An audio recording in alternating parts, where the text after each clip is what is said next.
परमात्मने नमः। 37वां अध्याय नंदी के जन्म का वृतांत, ब्रह्मा तथा विष्णु का परस्पर संवाद और शिव द्वारा दोनों पर अनुग्रह करना। सनत कुमार बोले, हे नंदीश्वर, आपको पार्वती पति महादेव का सानिध्य कैसे प्राप्त हुआ? हे प्रभु, मैं इससे संबंधित संपूर्ण वृतांत सुनना चाहता हूँ, आप उसे बताएं। नंदी कहते हैं, हे महामुनि, मेरे पिता सिलाद को एक बार संतान की कामना उत्पन्न हुई और उन्होंने अंधे होने पर भी दीर्घ काल तक कठोर तपस्या की। तपस्या में रत उन मेरे पिता के तप से प्रसन्न होकर वज्रधारी इंद्र ने सिलाद से कहा, मैं तुम पर अति प्रसन्न हूँ, अतएव वर मांगो। तब देवताओं समेत सहस्र नेत्र देवेंद्र को प्रणाम करके मुनि श्रेष्ठ सिलाद ने दोनों हाथ जोड़कर उनसे कहा। सिलाद बोले, हे भगवान, हे असुर दलन, हे सहस्र नयन, हे वरप्रद, हे सुव्रत, मैं अयोनिज तथा अमर पुत्र चाहता हूँ। इंद्र बोले, हे विप्रवर, मैं तुम्हें योनिज तथा मरण धर्मा पुत्र का वर दे सकता हूँ, क्योंकि मरणहीन तो कोई भी नहीं है। हे महामुनि, अयोनिज तथा मृत्यु से हीन पुत्र तो तुम्हें भगवान ब्रह्मा भी नहीं दे सकते, अन्य लोगों की तो बात ही क्या।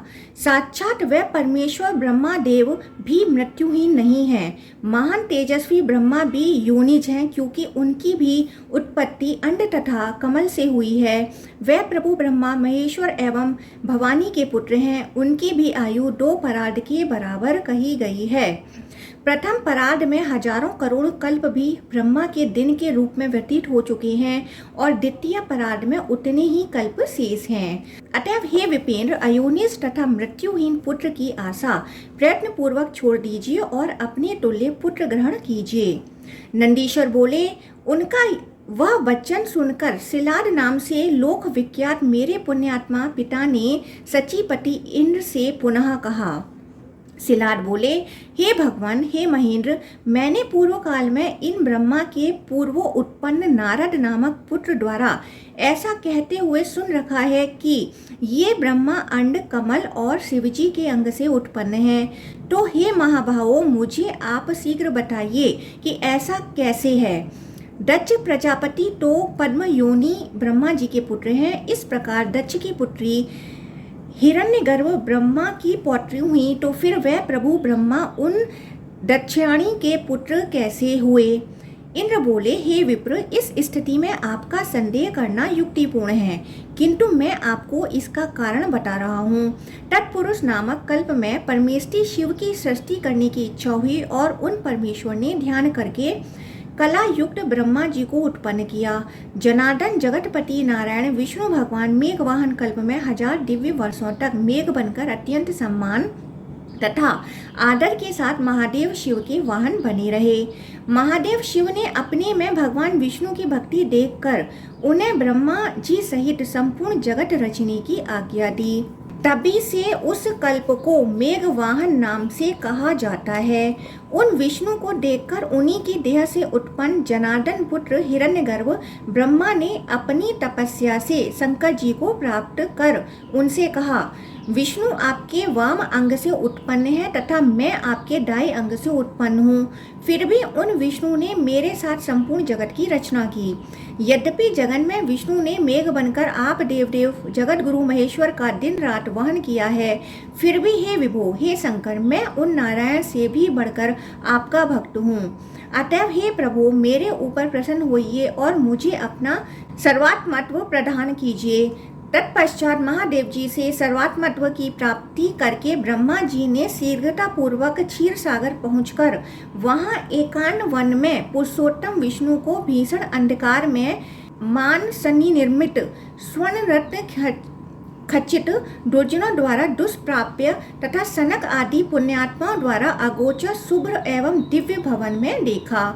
ब्रह्मा जी ने जगत को अपने हृदय में धारण करने वाले, चारों भुजाओं में शंख चक्र गदा पद्म धारण करने वाले, सभी आभूषणों से युक्त चंद्र मंडल तुल्य आभा वाले, अपने वक्ष स्थल पर श्री चिन्ह धारण करने वाले, तमोगुण से युक्त होने पर काल रूप, रजोगुण से युक्त होने पर सभी लोगों की सृजन लीला के प्रवर्तक, सत्व गुण से युक्त होने पर सभी प्राणियों के स्थापक, कमल नयन प्रसन्न मुख जनार्दन परम पुरुष परमात्मा ईशान सर्वात्मा महात्मा देवरूप ईश्वर विष्णु को उस अमृतमय क्षीर सागर में अनंत शेषनाग की सैया पर योग निद्रा में सोए हुए देखा। उस समय उनके रक्त कमल सदृश चरणों को लक्ष्मी जी अपनी अरविंद तुल्य कोमल हाथों से दबा रही थीं। भगवान जनार्दन को देखकर ब्रह्मा जी ने उनसे कहा कि जिस प्रकार पहले आपने मुझे ग्रस लिया था, उसी प्रकार शिवजी की कृपा से अब मैं आपको ग्रसूंगा। भगवान विष्णु ने उठकर विस्मयपूर्ण भाव से ऊपर दृष्टि करके ब्रह्मा जी को देखा और उन महाभावों ने थोड़ा हंसकर ब्रह्मा जी के भीतर प्रवेश किया। उन महात्मा ब्रह्मा ने भी उन्हें ग्रस लिया। तत्पश्चात ब्रह्मा जी ने अपनी भूमृद्य से उन विष्णु जी को पुनः उत्पन्न कर दिया और इस प्रकार उनके द्वारा सृजित होकर भगवान विष्णु उन्हें देखकर उनके पास खड़े हो गए। इसी बीच पूर्व काल में उन दोनों ब्रह्मा विष्णु को वर देने वाले सभी देवताओं तथा जगत की उत्पत्ति करने वाले विश्वात्मा प्रभु परमेश्वर शिव विकृत रूप धारण करके ब्रह्मा एवं विष्णु पर महान अनुग्रह करने के लिए जहाँ विष्णु जी थे वहीं पर आ गए। इसके बाद उन दोनों देवों ने शिवजी के पास पहुंचकर कालाग्नि तुल्य उन सभी देवताओं तथा जगत की उत्पत्ति करने वाले महादेव का दर्शन किया। उन दोनों ब्रह्मा विष्णु ने दूर से ही सम्मान पूर्वक उन सर्व भक्तों के पापों का नाश करने वाले कपर्दी जटाजूटधारी उग्र तथा वर देने वाले शिवजी को प्रणाम किया और पुनः वह उनकी स्तुति करने लगे। जगत के स्वामी भगवान शिव पितामह ब्रह्मदेव तथा जनार्दन विष्णु पर अनुग्रह करके वहीं पर अंतर्धान हो गए। इस प्रकार श्रीलिंग महापुराण के अंतर्गत पूर्व भाग में ब्रह्मा को वर प्रदान नामक 37वां अध्याय पूर्ण हुआ। 38वां अध्याय विष्णु द्वारा महेश्वर की महात्मा का कथन तथा नारायण द्वारा सृष्टि का वर्णन। नंदीश्वर बोले, तदंतर महेश्वर महादेव के चले जाने पर ब्रह्मा जी से उत्पन्न भगवान विष्णु पद्मा योनि पितामह को उद्देश्य करके प्रणाम कर उनसे कहने लगे। श्री विष्णु बोले, सर्वत्र गमन का सामर्थ्य रखने वाले ये परमेश्वर ईश्वर जगन्नाथ महेश्वर शिव संपूर्ण जगत के तथा हम दोनों के शरण हैं। हे ब्राह्मण, मैं महात्मा शिव के वाम अंग से जायमान हूँ तथा स्वयं आप महादेव रुद्र के दाहिने अंग से उत्पन्न हुए हैं। अतएव इस विषय में सम्यक विचार ऋषियों ने मुझे प्रधान तथा प्रकृति एवं आपको अव्यक्त अज तथा पुरुष कहा है। इस प्रकार अविनाशी ईश्वर महादेव को हम दोनों का भी कारण तथा संपूर्ण जगत का स्वामी कहा गया है। उन देवेश विष्णु का वचन सुनकर उन पद्म योनि ब्रह्मा ने भी वर प्रदान करने वाले पूज्य महादेव को बार बार प्रणाम किया तथा उनकी स्तुति की। इसके अनंतर वाराह रूप धारण कर जनार्दन विष्णु ने जल से व्याप्त भूमि को लाकर पुनः पूर्व की भांति स्थापित किया। तत्पश्चात भगवान विष्णु ने नदों तथा समुद्रों को पहले की भांति कर दिया। पुनः पृथ्वी को ऊंचाई एवं नीचाई से रहित कर भूधर की आकृति वाले उन भगवान ने उस समतल धरा पर समस्त पर्वत स्थापित किए। भूलोक आदि 4 लोक पूर्व की भांति रचे। पुनः बुद्धिमान में श्रेष्ठ प्रखर प्रतिभा वाले तथा ऐश्वर्य संपन्न भगवान विष्णु ने मुख्य सर्ग, तिर्यक सर्ग, पशु सर्ग, देव सर्ग, मनुष्य सर्ग, अनुग्रह सर्ग एवं कुमार सर्ग रचने का विचार किया। उन विष्णु ने आरंभ में सनक तथा महात्माओं में श्रेष्ठ सनातन का सृजन किया, जो निष्काम ज्ञान योग में प्रवृत्त होकर ब्रह्मा स्वरूप को प्राप्त हुए।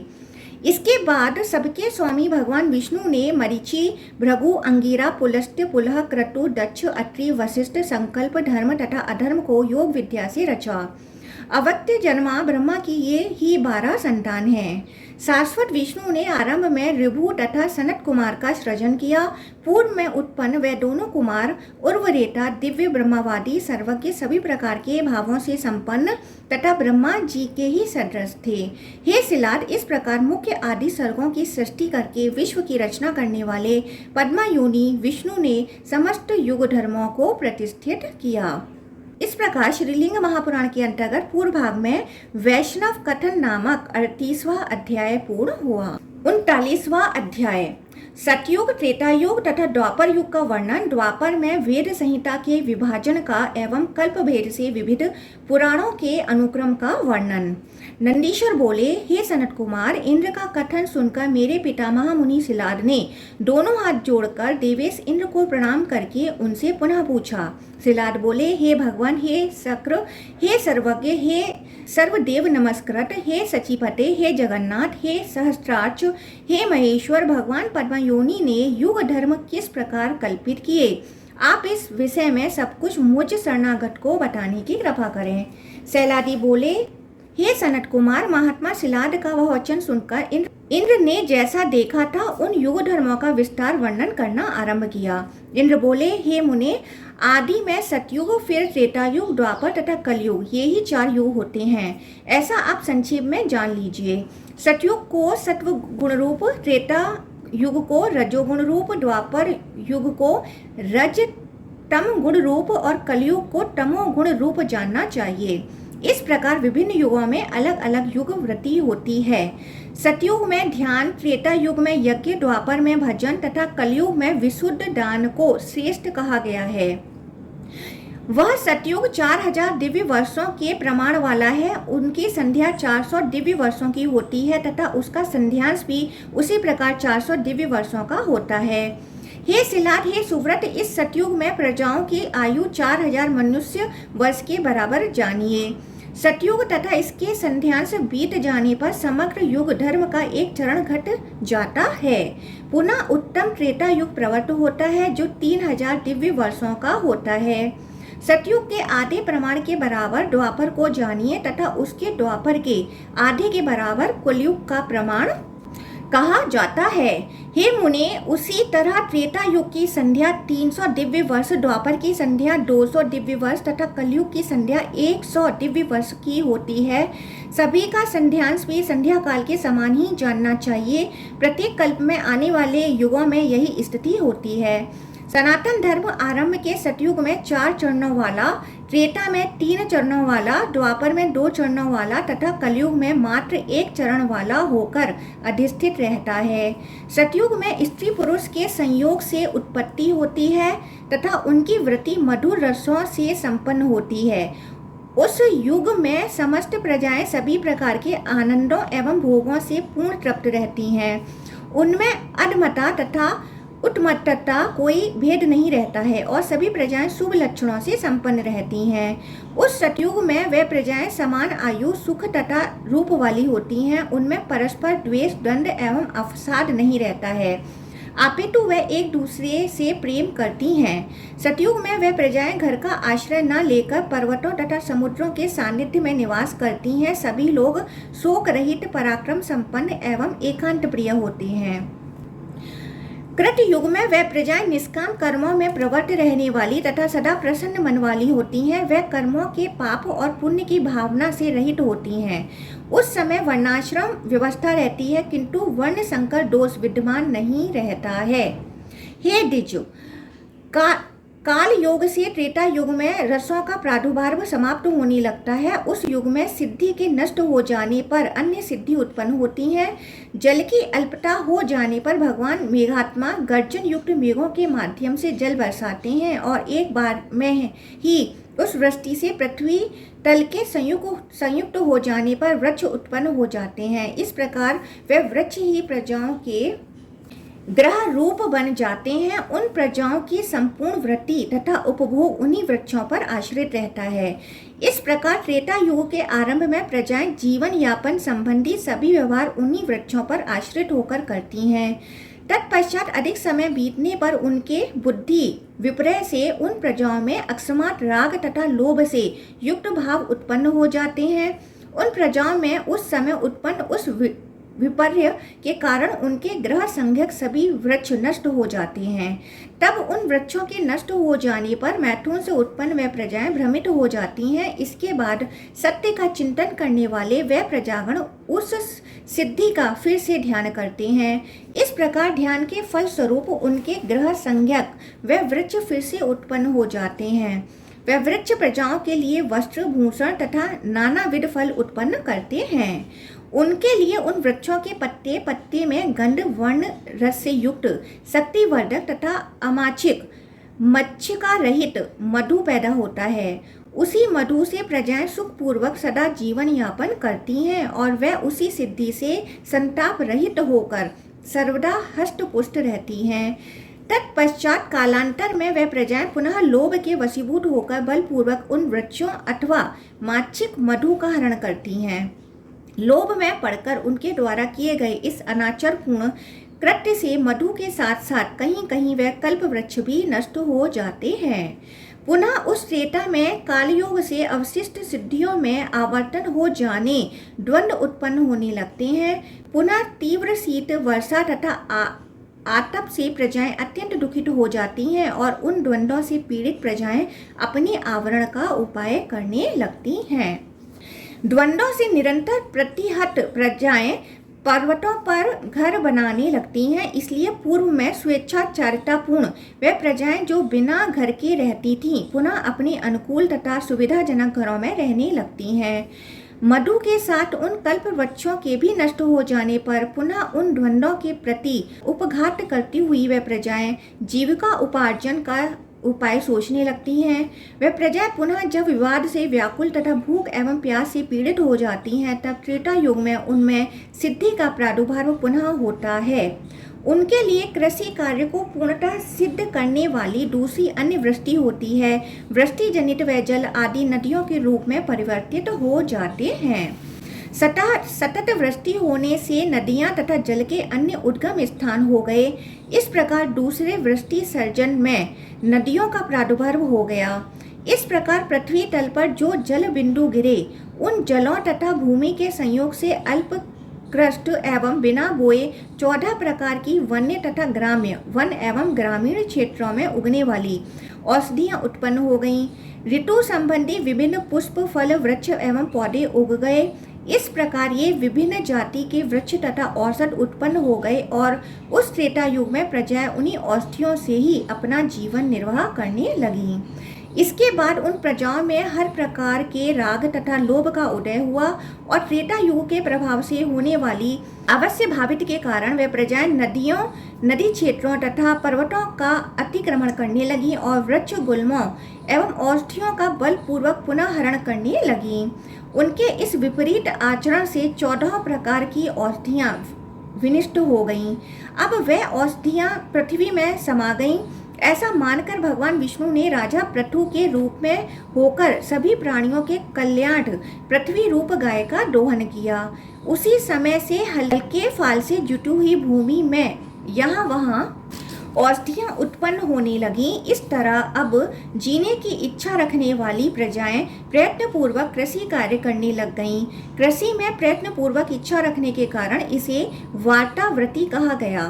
त्रेता युग के उस अंतिम काल में इस कृषि को छोड़कर आजीविका का कोई अन्य उपाय नहीं था। उस समय खनित्र आदि के उपयोग बिना ही हाथ से ही खोदकर पर्याप्त जल प्राप्त हो जाता था। उस समय सभी लोग युग प्रभाव के कारण क्रोध के वशीभूत होकर बलपूर्वक एक दूसरे के पुत्र स्त्री धन आदि का हरण कर लेते थे। वह संपूर्ण स्थिति देखकर मर्यादा की प्रतिष्ठा करने के लिए तथा दुख से रक्षा करने के लिए भगवान कमल योनि ने क्षत्रियों की उत्पत्ति की। विश्वात्मा भगवान ने अपने तेज से वर्णाश्रम व्यवस्था स्थापित की तथा उन्होंने स्वधर्मानुसार जीविका द्वारा जीवन का निर्माण परिपालन स्वयं किया। इसी प्रकार त्रेता युग में क्रम से यज्ञ अनुष्ठान आदि आरंभ हुआ। सभी की व्रतों में निष्ठा थी तथा कोई भी मनुष्य पशु यज्ञ नहीं करते थे। उस समय व्यापक दृष्टि वाले भगवान विष्णु ने अपने सामर्थ्य से क्रम पूर्वक यज्ञ संपन्न किए। हे मुने, उस समय द्विज लोग हिंसा न करने वाली की प्रशंसा करते थे। द्वापर में भी लोगों में मन वचन कर्म से बुद्धि भेद उत्पन्न होते हैं। कष्ट पूर्वक कृषि कार्य भी संपन्न होते हैं। उस समय शारीरिक क्लेश वश सभी लोगों में लोभ भ्रति वाणिज्य कर्मों में विवाद तथा चित्त कालुष्य के कारण यथार्थ वस्तुओं के प्रति संदेह उत्पन्न होने लगता है। उस समय शाखाओं के रूप में वेदों का विभाग होता है तथा धर्मों के संकर अर्थात अन्य धर्मों की प्रवृत्ति होने लगती है। उस द्वापर में ब्राह्मण आदि वर्णों एवं ब्रह्मचर्य आदि आश्रमों का लगभग विनाश हो जाता है। लोगों में वासना, द्वेष, राग, लोभ तथा मद प्रवृत्त हो जाते हैं। द्वापर आदि कालों में व्यासों के द्वारा एक वेद 4 भागों में विभक्त किया जाता है। ऋक आदि 4 पादों से युक्त एक वेद संहिता का इस भूलोक में त्रेता आदि कालों में अध्ययन किया जाता है। वही वेद द्वापर आदि कालों में आयु संचय के कारण विभाजित कर दिया जाता है। इसके आगे ऋषि पुत्रों के द्वारा अपनी दृष्टि से विभाजन पुनः किया जाता है।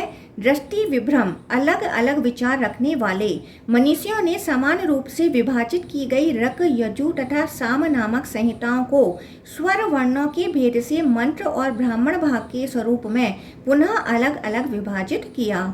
इस प्रकार मनीषियों ने ब्राह्मण भाग, कल्प सूत्र तथा मीमांसा न्याय के सूत्रों की रचना की। कुछ मनीषी इतने विभाजन को पर्याप्त मानकर इसी पर स्थिरमति हो गए, किंतु अन्य मनीषी इस विभाजन को न्यून मानकर इसके विस्तार में प्रवृत्त हुए। अनेक कल्पों के भेद से इतिहास, पुराण आदि के भी विशिष्ट भेद होते हैं।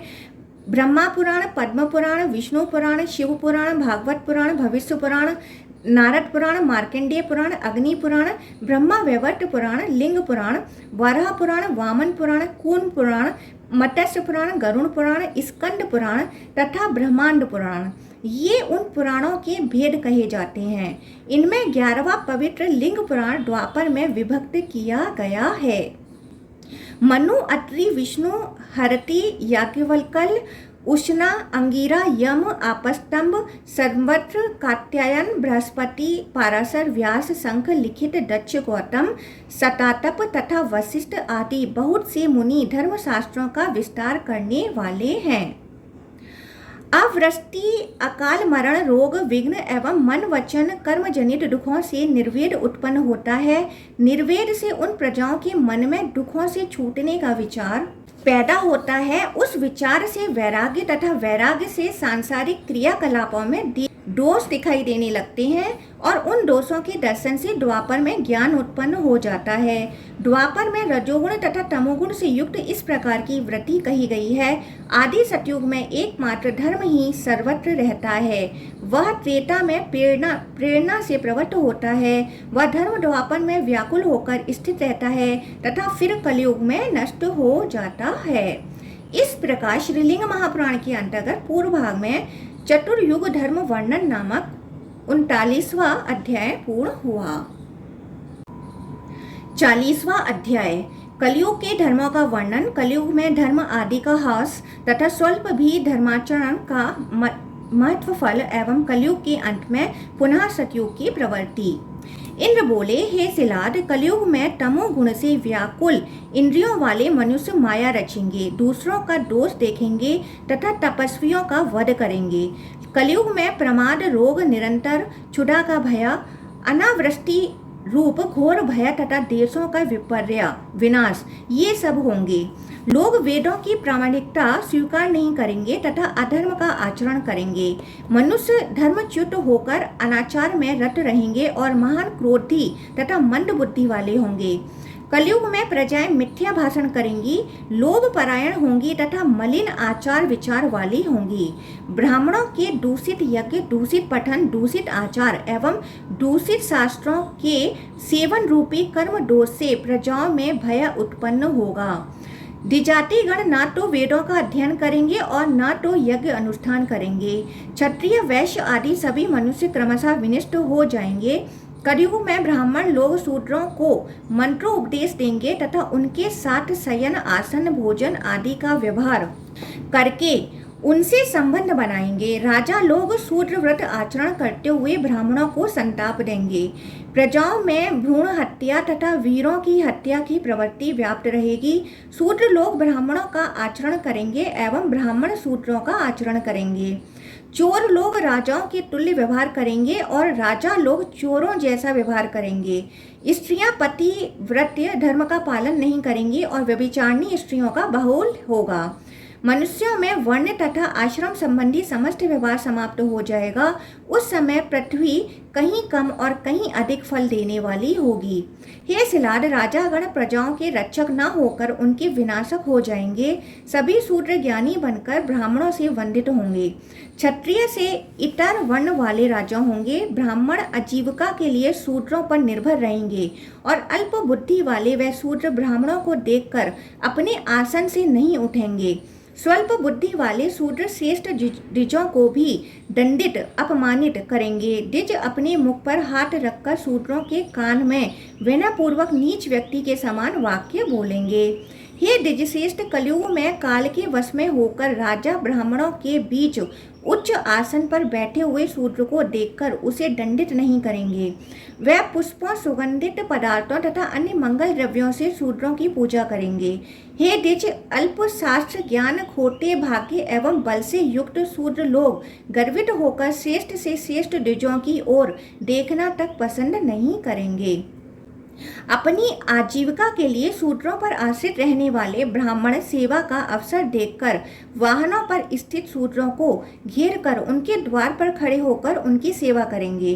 कलयुग में ब्राह्मण अनेक विध स्तुतियों से शूद्रों का स्तवन करेंगे। उस समय उत्तम विप्रगण अपने तपों तथा यज्ञों के फल का विक्रय करेंगे। उस कलयुग में बहुत लोग सन्यासी का रूप धारण कर लेंगे। उस युगांत के उपस्थित होने पर पुरुष तो कम होंगे किंतु स्त्रियां अधिक होंगी। कलयुग में ब्राह्मण वेद विद्या तथा वैदिक कर्मों की निंदा करेंगे। तब उस कलयुग में नील लोहित महादेव शिव धर्म की प्रतिष्ठा के लिए अपनी विकृत आकृति अर्थात उच्छिन्न भिन्न लिंग स्वरूप वाले होकर प्रकट होंगे। उस समय जो विप्रगण जिस किसी भी तरह से उन विकृत वेश वाले शिव की आराधना करेंगे वह कलयुग के दोषों पर विजय प्राप्त कर परम पद को प्राप्त होंगे। उस कलयुग के अंत में हिंसक पशुओं की प्रबलता तथा गायों का ह्रास होगा और उत्तम साधुओं का अभाव हो जाएगा। उस समय दान के मूलावार सूक्ष्म ऐश्वर्य का रूप भी दुर्लभ हो जाएगा। ब्रह्मचार्य आदि चारों आश्रमों की शिथिलता हो जाने पर धर्म विनिष्ट हो जाएगा। उस युगांत में राजा लोग प्रजाजनों की रक्षा न करके मात्र अपनी रक्षा में तत्पर रहेंगे और बलि भाग करके हर्ता बन जाएंगे। कलयुग में समस्त प्राणी अन्न तथा कन्याओं का विक्रय करने वाले एवं ब्राह्मण वेद बेचने वाले होंगे और स्त्रियां व्यभिचार परायण हो जाएंगी। जब युग क्षय होता है उस समय वर्षा के देवता इंद्र कहीं कहीं पर वृष्टि करने वाले कहे जाते हैं। उस अधम कलयुग में सभी वणिक जन भी कुत्सित आचरण वाले, दंभ करने वाले तथा पाखंडी अर्थात अवैदिक मार्गों पर चलने वाले होंगे। कलयुग में सभी लोग ग्राम याजक पात्र अपात्र का विचार किए बिना सबका यज्ञ आदि कराने वाले हो जाएंगे। कोई भी मृदु वचन बोलने वाला, सरल स्वभाव वाला, ईर्ष्या रहित तथा प्रत्युपकारी अर्थात अपने लिए किए गए उपकार को मानने वाला नहीं होगा और सभी लोग निंदक एवं पतित हो जाएंगे। यह सब युगांत कलयुग का लक्षण है। पृथ्वी राजाओं से शून्य हो जाएगी तथा धन धान्य से परिपूर्ण न रहेगी। देशों और नगरों में बहुत से स्थान जन शून्य हो जाएंगे। पृथ्वी अल्प जल वाली तथा कम फल देने वाली होगी। रक्षक ही भक्षक बन जाएंगे एवं लोग स्वेच्छाचारी हो जाएंगे। युगांत कलयुग में सभी लोग दूसरों के धन का हरण करने वाले, पर स्त्री गमन करने वाले, कामी, दुरात्मा, अधम, दुस्साहसी, उद्योग रहित, लज्जा रहित, रोगी तथा 16 वर्ष की परम आयु वाले होंगे। कलयुग के उपस्थित होने पर शूद्रगण निर्लज्जता पूर्वक दांत दिखाते हुए गेरुआ वस्त्र तथा रुद्राक्ष धारण एवं मुंडित सिर वाले होकर यतियों का धर्म का आचरण करेंगे। कलयुग में लोग धान्य का हरण करने वाले तथा अत्यंत दुष्ट लोगों के संग की अभिलाषा करने वाले होंगे। चोर चोरों का धन चुराएंगे और उनके भी धन को कोई दूसरा हरण कर ले जाएगा। मनुष्य के विधि सम्मत कर्म से विरत होकर निष्क्रिय होने पर कीट, मूषक तथा सर्प मनुष्यों को पीड़ित करेंगे। उस समय सुभिक्ष, कल्याण, निरोगता, सामर्थ्य आदि दुर्लभ हो जाएंगे। लोग क्षुधा पीड़ित होकर अपने देश से आकर कौशिकी नदी के तट पर बसेंगे। लोग दुखित होकर 100 वर्ष की पूर्ण आयु व्यतीत करेंगे। कलयुग में सभी वेदों का प्रचार प्रसार कहीं दिखाई देगा और कहीं नहीं। समस्त यज्ञ अधर्म से पीड़ित होकर विनिष्ट हो जाएंगे। सन्यासी शास्त्र ज्ञान से रहित होंगे तथा कापालिक बहुत से होंगे। कुछ लोग वेद बेचेंगे तो अन्य लोग तीर्थों का विक्रय करेंगे। अन्य पाखंडी लोग वर्णाश्रम के प्रतिकूल आचरण करेंगे। कलयुग के उपस्थित होने पर इस प्रकार लोग उत्पन्न होंगे।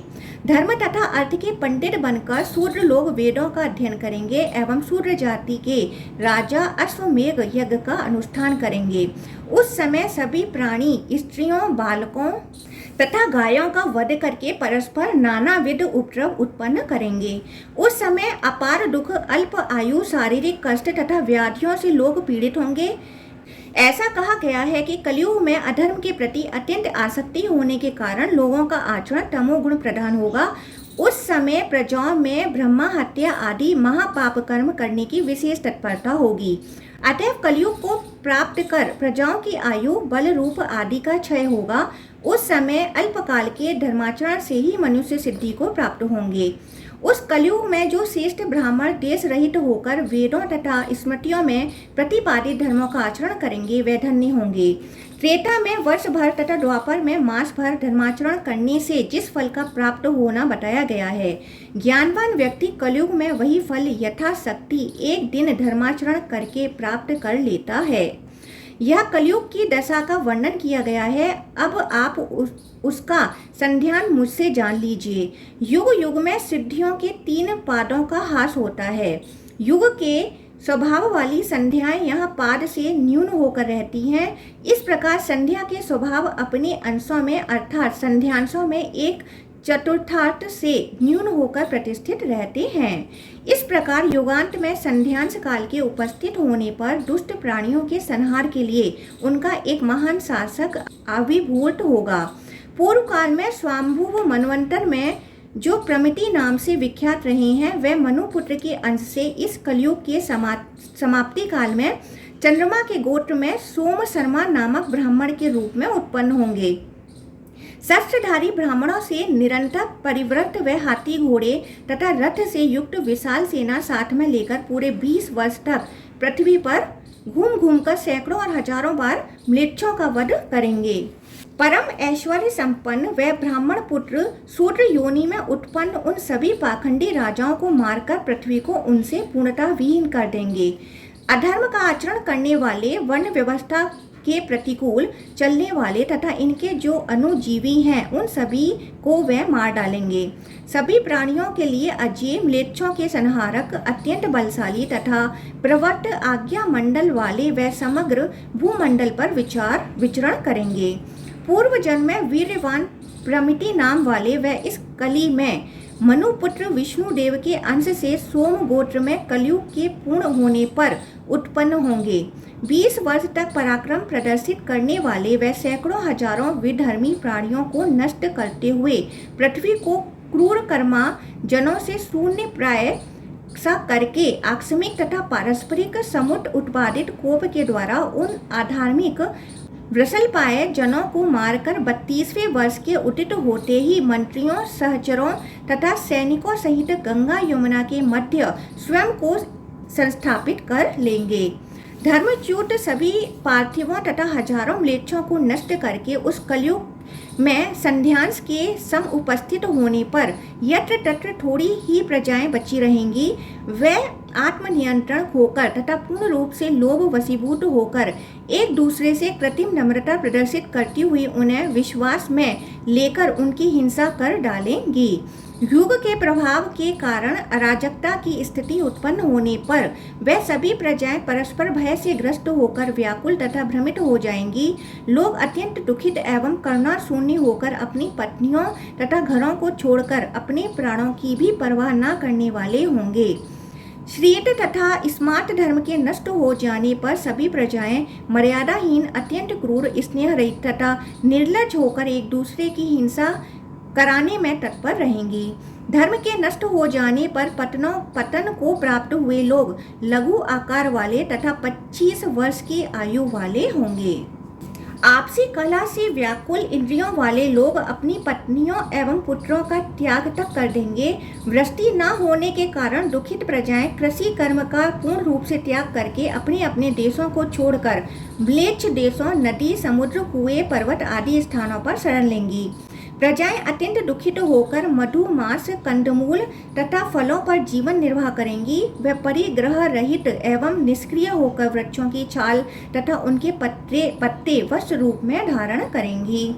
वर्ण तथा आश्रम व्यवस्था से भ्रष्ट हुए लोग घोर कष्ट में पड़ जाएंगे और इस प्रकार भीषण दुख और जाने के कारण थोड़ी ही प्रजा बच जा पाएंगी। बुढ़ापा, रोग तथा क्षुधा से पीड़ित लोगों के मन में उस दुख से निर्वेद उत्पन्न होगा। पुनः उस निर्वेद से साम्य अवस्था वाली विचारणा, विचारणा से साम्य अवस्थात्मक बोध और अंत में उस बोध से धर्माचरण के प्रति प्रवृत्ति जागृत होगी। कलयुग के बच्चों ही वह प्रजाएं स्वयं शक्ति सामर्थ्य के अभाव में शांति युक्त हो जाएंगी। इसके बाद सुप्त तथा मत की भांति उन प्रजाओं का चित्त समूहन करके एक दिन रात में ही कलयुग परिवर्तित हो जाएगा और इस प्रकार काल धर्म के अनुसार कलयुग को दबाकर सतयुग प्रवृत्त हो जाएगा। तदंतर उस सतयुग के प्रवृत्त होने पर कलयुग की बची हुई प्रजाओं में सतयुग के आचार विचार उत्पन्न होंगे। इस लोक में उस समय जो सप्त सिद्ध लोग रहते हैं वह अदृश्य रूप में सप्तऋषियों के साथ व्यवस्थित होकर विचरण करते हैं। जो ब्राह्मण, क्षत्रिय, वैश्य तथा शूद्र बीज के लिए कहे गए हैं वह सब कलयुग में उत्पन्न होने वालों के साथ उस समय विशेषता रहित होकर रहते थे। वर्णाश्रम के आचार वाला जो श्रौत तथा स्मार्त दो प्रकार का धर्म होता है उस धर्म को उन लोगों के लिए सप्त ऋषि एवं सप्त सिद्ध लोग उपदेश करते हैं। इस प्रकार उन लोगों के कर्मनिष्ठ हो जाने पर कृत युग में प्रजाएं बढ़ने लगती हैं। उन सप्त ऋषियों के द्वारा श्रोत स्मार्ट संबंधी धर्मों का उपदेश करने से कुछ लोग युग के क्षय के समय इस पृथ्वी लोक में धर्म की व्यवस्था के लिए रह जाते हैं। वह मुनिगण मनवंतरों के अधिकारों में स्थित रहते हैं। जिस प्रकार इस पृथ्वी पर दवानल से वनों के तृण आदि से जल जाने पर बाद में प्रथम वृष्टि से उनके मूलों में पुनः अंकुरण होता है, उसी प्रकार कलयुग में उत्पन्न हुए लोगों से ही कृत युग के प्राणियों की उत्पत्ति होती है। इस प्रकार अव्यच्छिन्न रूप से इस लोक में मनवंतर के क्षय तक एक युग के कुछ संतान दूसरे युग में विद्यमान रहते हैं। प्रत्येक चतुर्युग में सुख, आयु, बल, रूप, धर्म, अर्थ तथा काम ये सभी क्रम से तीन तीन पादों के हास को प्राप्त होते हैं, अर्थात प्रत्येक युग के अंत तक इनके एक एक पाद का हास होता जाता है। इसी प्रकार युग के संध्यांश में प्रत्येक युग की धर्म सिद्धियों का भी हास होता है। इस तरह मैंने क्रम से प्रत्येक सिद्धि का वर्णन कर दिया। इसी प्रकार सभी चारों युगों की स्थिति बनती है। चारों युगों की एक आवृत्ति का जो 1000 गुना है वही ब्रह्मा जी का एक दिन कहा गया है और उतनी ही बड़ी उनकी एक रात कही जाती है। जो जो युग का क्षय होता है प्राणियों में जड़ता भाव तथा स्वभाव की सरलता का अभाव बढ़ता जाता है। यही सभी युगों का लक्षण कहा गया है। क्रम से एक चतुर्युग का 71 बार आवर्तन एक मनवंतर कहा जाता है। जो व्यवहार इस चतुर्युगों में घटित होता है वही क्रमशः दूसरे चतुर्युगों में भी होता है। प्रत्येक सर्ग में 25 प्रकार के भेदों वाले जो तत्व होते हैं वह ही जैसे सदा उत्पन्न होते हैं और इससे कम या अधिक नहीं। उसी प्रकार युगों के साथ साथ लक्षणों सहित कल्प भी होते हैं। सभी मनवंतरों का भी यही लक्षण है। युगों के स्वभाव के अनुसार जिस प्रकार चिरकाल से प्रवृत्त होने वाले युगों में परिवर्तन होता है उसी प्रकार युगों के अनुरूप क्षय तथा उदय से यह जीवलोक भी संस्थित रहता है और इससे भी युगों के अनुरूप परिवर्तन होता रहता है। इस प्रकार सभी मनवंतरों में बीते हुए तथा आने वाले युगों के लक्षण संक्षेप में कहे गए हैं। इसी तरह एक मनवंतर से सभी मनवंतरों की व्याख्या की गई है। एक कल्प के लक्षणों से सभी कल्पों के लक्षण समझ लेने चाहिए। इस विषय में किसी प्रकार का संदेह नहीं है। उसी भांति ज्ञानी पुरुष को इस लोक में बीते हुए तथा आने वाले सभी मनवंतरों के विषय में कल्पना कर लेनी चाहिए। जो 8 प्रकार के देवता का अर्थ यहाँ कहा गया है।